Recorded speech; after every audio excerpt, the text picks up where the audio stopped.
ನನಗೆ ಇಲ್ಲಿವರೆಗೆ ಕರೆ ಬಂದಿಲ್ಲ. ಕರೆ ಬಂದರೆ ಹೋಗ್ತೀನಿ. ವಾತಾವರಣ ಹೇಗಿದೆ ಅಂತ ಸರ್?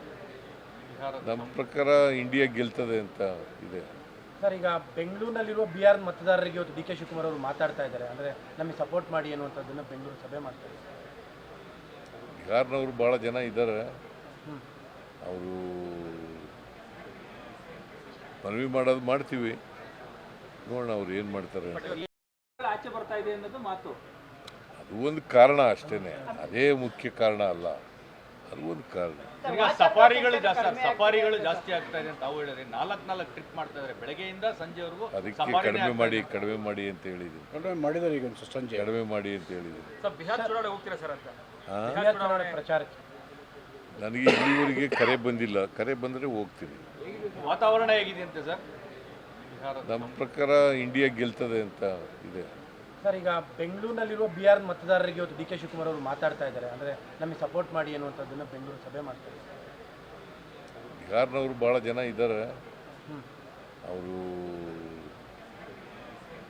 ಮನವಿ ಮಾಡೋದು ಮಾಡ್ತೀವಿ, ನೋಡೋಣ ಅವ್ರು ಏನು ಮಾಡ್ತಾರೆ. ಏನು ಫ್ಯಾಕ್ಟರ್ ವರ್ಕೌಟ್ ಆಗ್ಬೋದು ಅಂತ ಸರ್? ಬಿಹಾರಲ್ಲಿ ಇಂಡಿಯಾಗೆ INDIಗೆ ಏನು ಫ್ಯಾಕ್ಟರ್ ವರ್ಕ್ ಆಗುತ್ತೆ ಅಂತ ತಮ್ಮ?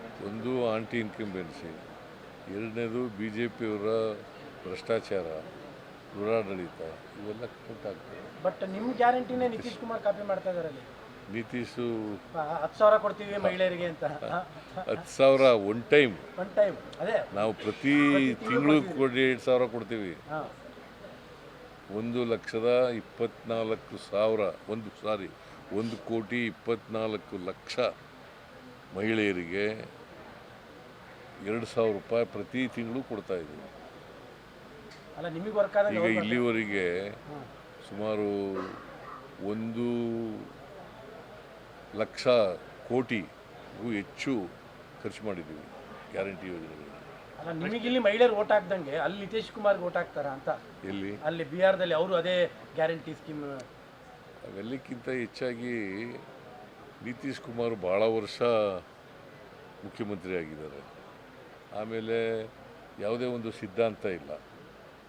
BJP ಜೊತೆಲೂ ಹೋಗ್ತಾರೆ, ಕಾಂಗ್ರೆಸ್ ಜೊತೆಲೂ ಬರ್ತಾರೆ, ಲಾಲೂ ಪ್ರಸಾದ್ ಜೊತೆ ಹೋಗ್ತಾರೆ. ಈ ಥರ ಆಗಿ ಯಾವುದೇ ಒಂದು ಸಿದ್ಧಾಂತ ಇಲ್ಲದೆ ಇರತಕ್ಕಂಥದ್ದು. ಮತ್ತು ಬಡತನ ಜಾಸ್ತಿ ಇದೆ ಅಲ್ಲಿ. ಬಿಹಾರ್ನಲ್ಲಿ ಬಡತನ ಜಾಸ್ತಿ ಇದೆ. ಸೊ ಹಂಗಾಗಿ ಹೆಚ್ಚಾಗಿ ಬಡವರು, ಹಿಂದುಳಿದವರು, ಅಲ್ಪಸಂಖ್ಯಾತರು, ದಲಿತರು ಎಲ್ಲ ಕಾಂಗ್ರೆಸ್ ಪರ ಓಟ್ ಹಾಕ್ತಾರೆ.